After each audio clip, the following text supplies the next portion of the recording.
gonna start. Okay. Hi guys, and welcome back to my channel.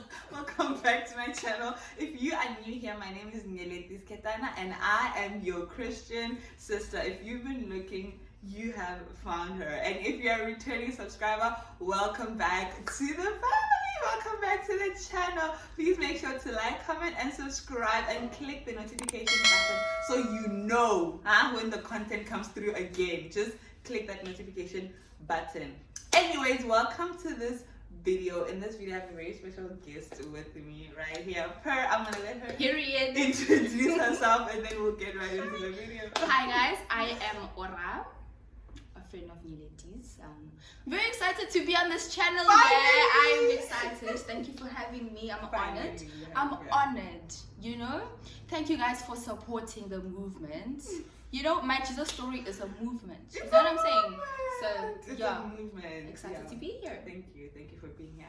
Anyway, so just get right into the video. In today's video, we will be talking all things Christian friendships. Like, we'll be talking all things friendships, Christian, not Christian, whatever, but basically friendships in the godly context. So without any further ado, let's get into the video.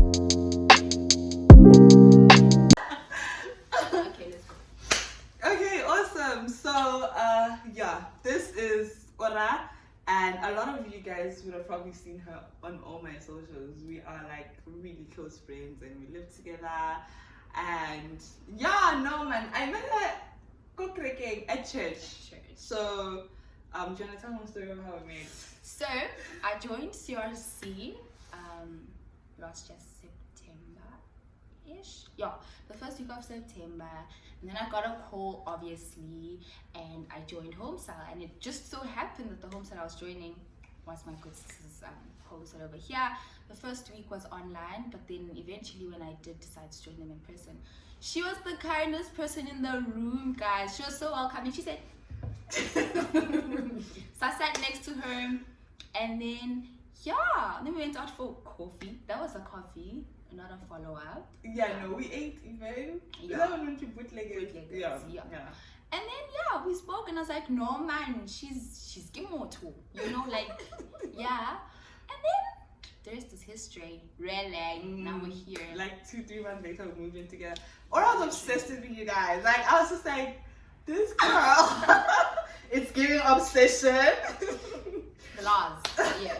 But then before we just like get into everything, I just want to like highlight the importance of having friends. Yeah, of having friends that are like doing the same thing or like have the same mind as you. Yeah, and I feel like this friendship is one of the friendships that God has really like put together, and he ordained it, and it's really been so fruitful, you know. That's like true. We really pour into each other. That's so good. You pour into me, I pour into you, and we just like flourish, man. Even in the shaky moments, I'm not a confrontational person, but somehow when something is off here, I'm able to manage to confront. Yeah, I'm like, I'm not a confrontational really person either. This. And yeah, how's it been? Like this friendship, like it's been good. It's been great. She wants to cry. Yeah, and I'm not gonna cry. But I think this is genuine friendship that I sit and I thank God for. Like when I count my blessings, I count this friendship more than once, like a couple of times. I think I've grown a lot. Like I've grown a lot generally this year, but from this friendship in particular, I think, yeah, you've really been there for the not so good times and the great times. No. But yeah, I think even beyond just like friendship and church, you're very inspiring to me. Just as a person, man. Like I really look up to you sometimes. But I really look up to you, yeah. I think like, wow, you're an amazing person. Shame, you've held it down for me a couple of times, yeah. Wise counsel is she. She is wise counsel. So shame, it's been wow. Yeah, I'm not gonna cry. Yeah, no. I'm just not gonna. We're not doing that. Today we are Maverick City Girls. Yeah. Yeah.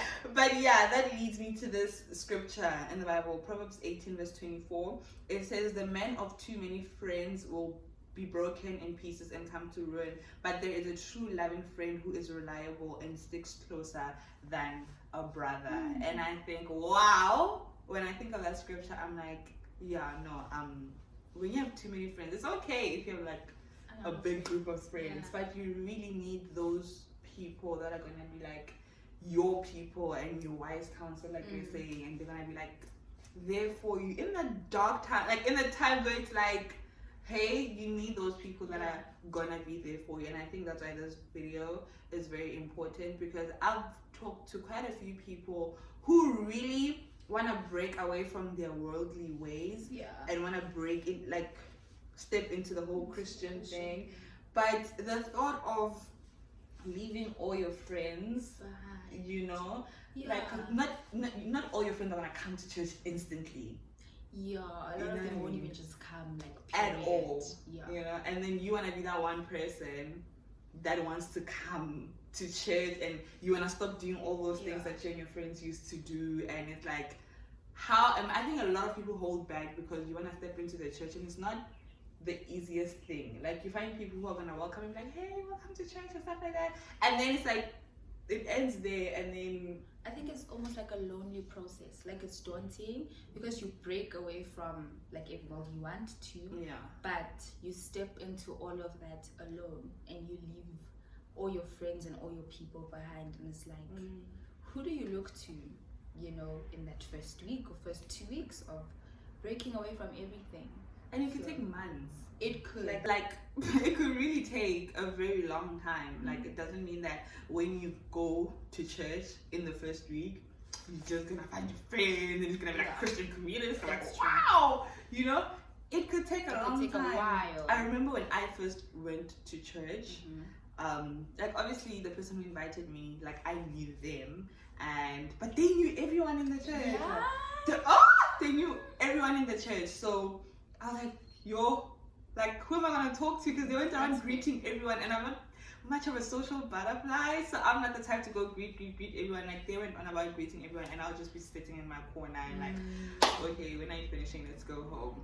You know, so it took time. Like, outside of a home cell and the person that I was like that invited me to church, I barely spoke to anybody else at church. I think for a long time. I think genuinely also I went because I went with my friend, and for the first month or two, we genuinely just used to go to church, sit in our corner, receive the word, and as soon as the Uber's outside and we leave, in home cell we get there, we sit.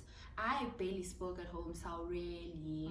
So I just get there, sit down, everyone's talking, it's like, and then but I mean, eventually it does. But then what would you say, like, to the person who's like, okay, I want to give this a shot, but I don't have anyone to go to church with, and I just, like, I don't have anyone. Like, how do you encourage that person?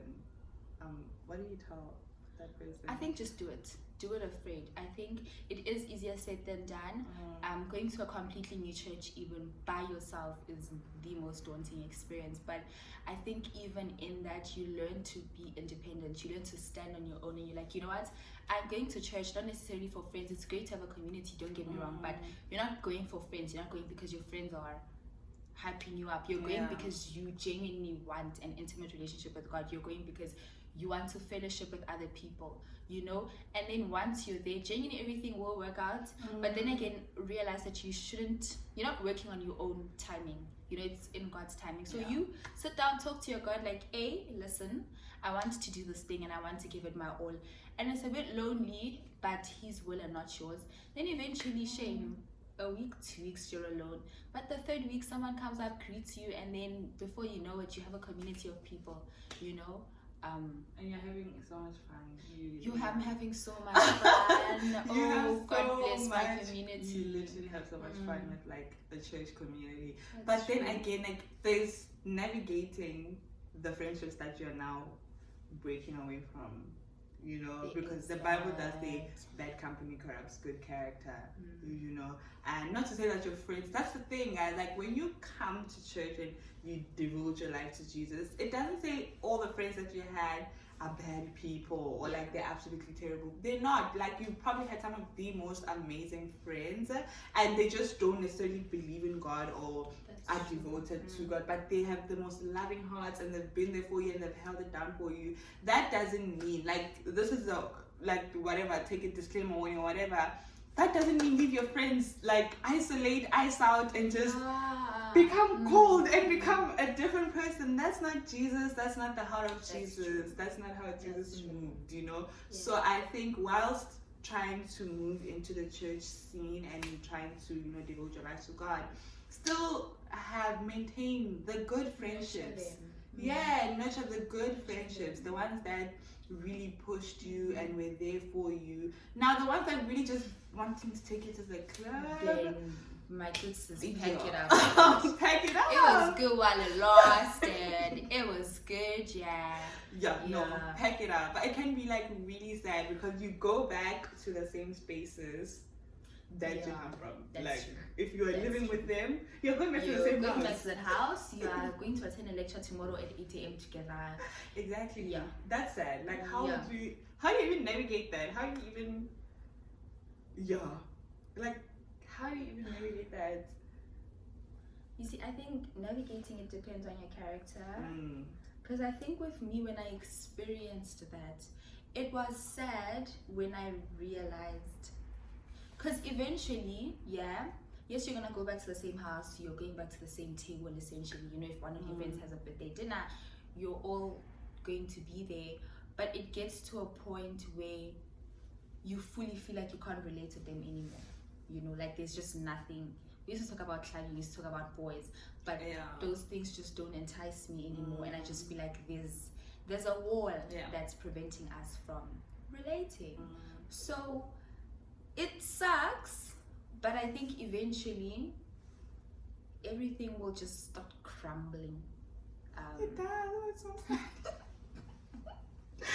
It starts crumbling. Oh, it's so sad. But back to how you navigated, when I was going through all of that, I think because I genuinely woke up one day and made up my mind about this. I was willing to go through anything and everything, but at the end of the day, I knew what I wanted, and that was Jesus. And if my friends didn't represent that and they wanted to, I guess, cut me out of their lives, I was comfortable with that. So I think it does depend on your nature and the kind of person that you are and what you're looking for.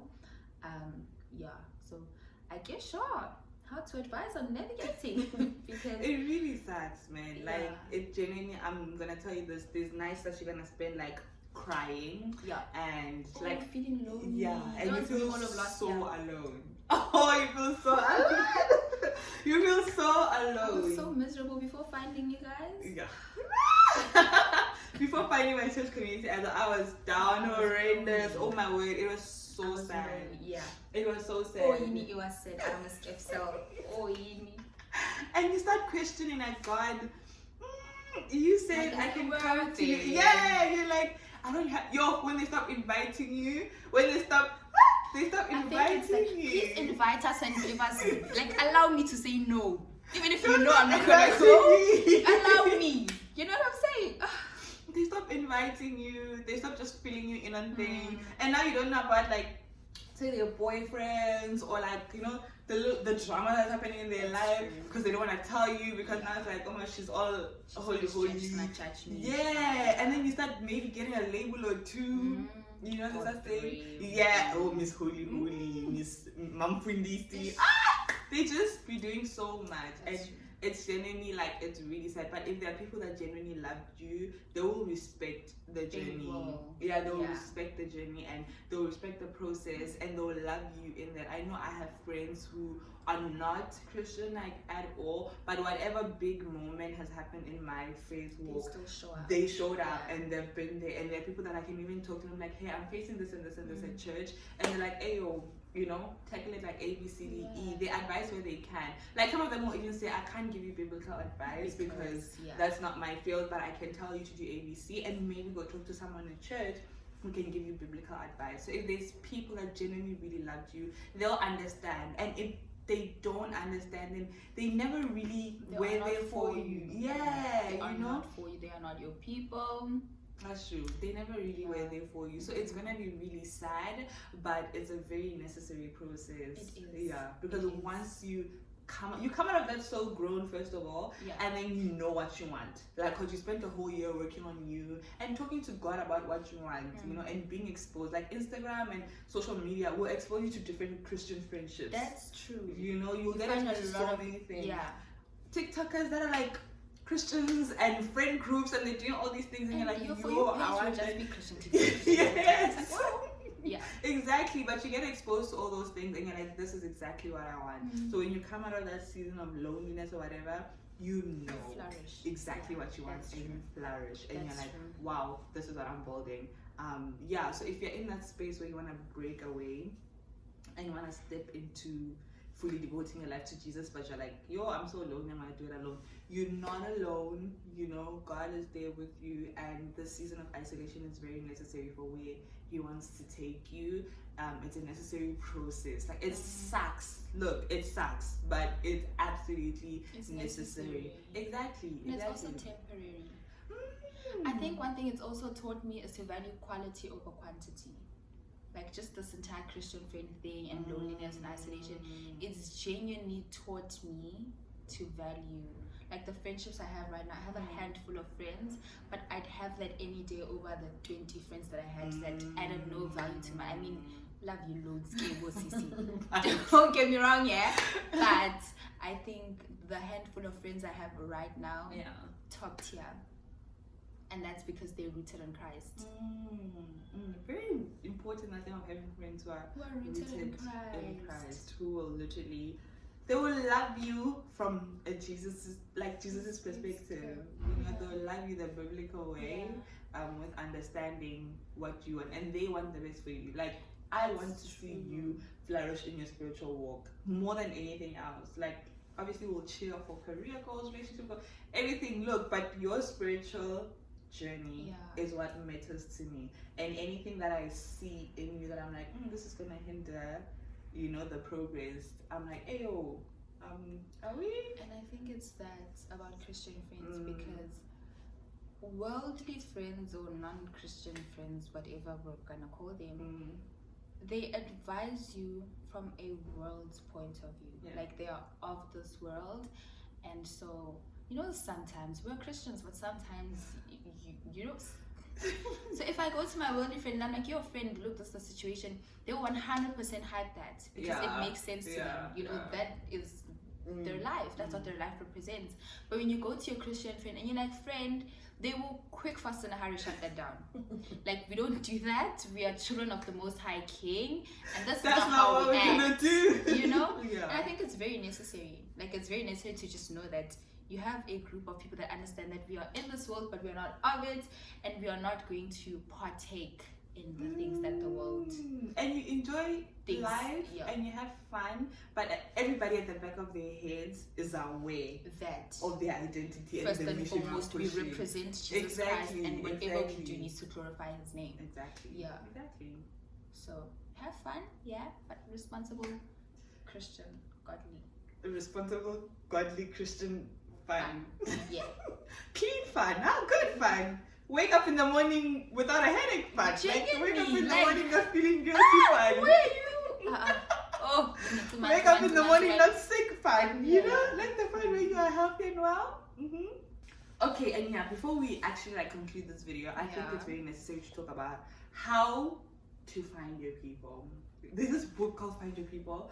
I forgot who the author is. It's a yellow book, and I really want it. I really, really, really want it. It's the one that you showed me the other day. Yes. Oh, I'm gonna find it. I'm gonna read it. I really But anyways, how do you find your people? Because not every single person in that church building is your mate. Like, it's gonna be that's person. Oh, that is so true. Exactly. Not even in a bad way. Like, you just find that people you're not compatible with them. You don't have the same interests and stuff like that. So how do you find your people in the church and wherever? How do you find your people? How do you know these are my people? I almost want to say you'll know, but you need to open yourself up to knowing. Like, I've found my people now, but that's because I opened my myself up to the experience. Like in the beginning, even when I met you at home and stuff, it was like, yeah, no, you're cute, but I was still very much closed off to, you know, I think I spent even all of December like, am I really friends with her, or like, is this just church? So I think, and that's one thing I'm still trying to learn now, to open myself up to the experience of people. Like I can talk to 20 people at church a Sunday, but if I don't give myself the chance and the opportunity to actually get to know this person beyond the church setting, I just will never know if that is my person or not. Like I think I'd be doing myself a disservice, because I'm losing out on what could potentially be like a very, very great friendship, you know? So I don't think there's a formula to do on how to find your people, but I think just opening yourself up to the experience and talking to people, man. I think also if you're in a church and you love the church and you're happy, it comes very easily to talk to people. Like I'm an introvert, I don't like talking to people, don't look in my direction, don't breathe in my direction. But when I'm at church, but at church you'll be shocked. People think I'm an extrovert. You'll be running up and down. How are you? No, I'm going to greet. Hi. I'm like, People think I'm bubbly. Okay. Yeah, at church you be different. Oh, you are so different. I'm learning to open myself up to the experience, you know, to just talk to people. I think also just developing an interest in getting to know people. They don't have to be your friends yet, but just sitting and talking to someone and getting their point of view on point of view of whatever, you know. I think it's just about opening yourself up and being intentional about being very intentional about just greeting the person that you're sitting next to at church. If it's not your friend, at the coffee shop, just buy someone a coffee, you know. That's true. Like you're not gonna make friends sitting in your corner. You really won't. Even if there are people there that are amazing and could potentially be, you know, your friends. It's just like until you talk to them. Yeah, you won't know. And people obviously they get tired of greeting you all the time. I feel like people do get tired. Like if I come greet you every time I'm greeting, you just never approach me ever. Like you know what I mean? It does get tiring. So I think it takes courage. Okay. But you need to take that step. Put yourself out there. Yeah, like you're saying, greet the person that's sitting next to you, and like beyond what the person, you know how the person will like greet the person standing next to you and you high five them and that's it. Go beyond that after the service and be like, hey, how are you? What's your name? Yeah, I like your jeans. Oh yes, and then you know. Even if you're lying, just I like your jeans. I like your where did you get your hair done? Oh my goodness, your nails. Just something to spark up a conversation. And church people are nice. Because church people, they will talk to you. They are wow. Yeah, they will talk even if they don't like necessarily want to. They will. It's a church setting. Nobody wants to be mean to you in a church setting. Oh, like, really? That is so true. Oh, they just be they laughing. will talk to you like, I'm good at you. I like your shirt. I like your hair. Oh my goodness, you're always so cute. I love it so much. Church people are cute and they will talk to you and they're very nice. So whoever you talk to, you're like, if you get rejected like by a church person, that's like big alarm bells because church is not that place. It's not. That's not. Yeah, like you can go up to anybody at church and be like, hey, how are you? And they'll literally smile and be so nice and be so like. I know our church they hug a lot. Like you just want to hug. Like we have handshake. High fives and handshakes. Yeah. When I go to church on a Sunday, I hug so many people because everybody just wants to hug you. So put yourself out there, be open, be very intentional as well. Like when somebody invites you for coffee, go, you know? Go for the coffee. Yeah. Even if it's a bit weird at Don't first. overthink it. Yeah. Just go. It is going to be weird at first. The first time I went for coffee, I was like, what am I going to tell her? And I wanted it to be more than a follow-up. That's the thing. So It was not a follow-up. Okay, it was not a follow-up, but that's the thing. Like I wanted it to be more than just I was shocked when you messaged me. I see. Yeah, what did you know. To tell her? But when you go into the Uber, you could tell mine was tense. Oh, it was so tense. It was so tense. So tense. You could tell it was tense. tense. When we sat down, it was so tense. I was asking her about her family. She was just like, and then my sister, and then I'm like, yo, God, what have I gotten myself into? But yeah, man, you need to break, beyond and push beyond that awkward phase, and then you have like some of the most amazing friendships. So put yourself out there, be intentional, and walk up to people. Like, I feel like if you know somebody from somewhere, say social media, or like you've seen them somewhere at school or something, walk up to them, and be like, hey, I know you from Instagram. Oh wow, we follow each other, haha. And then build friendships from there. Something like that. Yeah. So intentionality and just that openness and showing up to church things. I think that also helps a lot. That does help. That really helps. If you have like mini church events, like there's home style, and then maybe like prayer nights and leaders meetings and stuff like that. Whatever they have at your church, like just go. Even if you're going by yourself, man, just go. And then, especially in smaller settings, I feel like it's go easier. by yourself. Go by yourself. I have a problem with going to places by myself. Same. But Huge go. same. You go. You go be a better person. Yeah. And just take yourself and your belongings and go. Yeah. And go to church. Go to those spaces. Go to whatever it is. I think it's also that breaking away from. Listen, going to church for the first time with a friend is lovely, but it can hold you back if you're not careful, because you stick to one another, all in the name of I don't know anyone and I don't want to be a loner, and then you miss out on the opportunities of great conversations, great people, making new friends, because you're so was that in English? Glued. Yes. to your friend. They're like, no, we're having a social at church, and your friend says they're not going, and you're like, well, I'm not going. Makes two of us. Yeah. That and your friend can also decide that they don't like the church, or they don't like church, and then even you now you're no longer coming to church, and the Holy Spirit spoke to you. You really like the church. Yeah. Now the Holy Spirit is saying go to the front and get saved, but because your friend is not going, you are not going. Yeah, heaven is gonna pass us by because of friendships. Yeah, it's you. It's your salvation. It's you alone. It is your salvation. Go to church alone. If you feel called to go to church alone, go. If you feel called to a different church than your friend goes to, go to that other church. Like, look.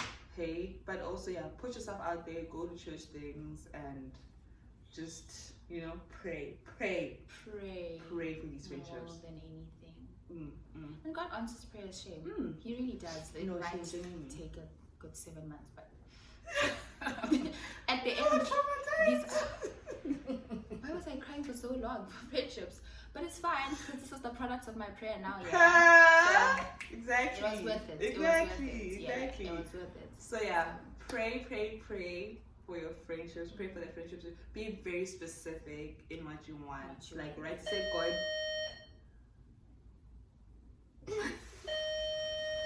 So be very specific in what you want. Like, write it down and say, God, I want a friend who's like this. I want them to, and character, guys, not I want a friend who lives waterfront and then that's fun, but a friend can live in waterfront and then not pour into you at all. So write the characteristics that you want. Like, tell God, I want somebody who's funny, who's goofy like me, who can, stuff like that, who can laugh with, who friendships should feel safe too. Like, say you want someone who feels safe, like a safe haven. Man, you don't want to be keeping up some sort of front at work or at school or whatever, and then still go to your friends and you're still guarded. No. No. Exactly. You want to go to your friends and let the guard down and really just hey, man, take the bra off and just and relax.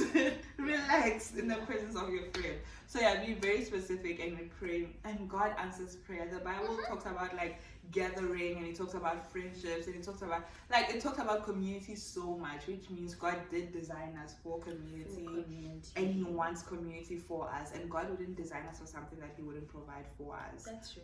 So there are people that are there specifically for you. There are people that God has put together and said, these ones are for you. You just need to pray. You just need to put yourself out there and expose yourself, and you're gonna find your people. You are gonna find your people. You will. So that is basically it. I think we could go go off all day about friendships. There's a lot to cover on friendships, but I think these are the bases. Yeah, no. Any final thoughts, words before we wrap it up? Yeah, I think definitely talk to God, pray, being specific is very important. But then again, putting yourself out there, you can't pray for the bus not to leave you and like walk.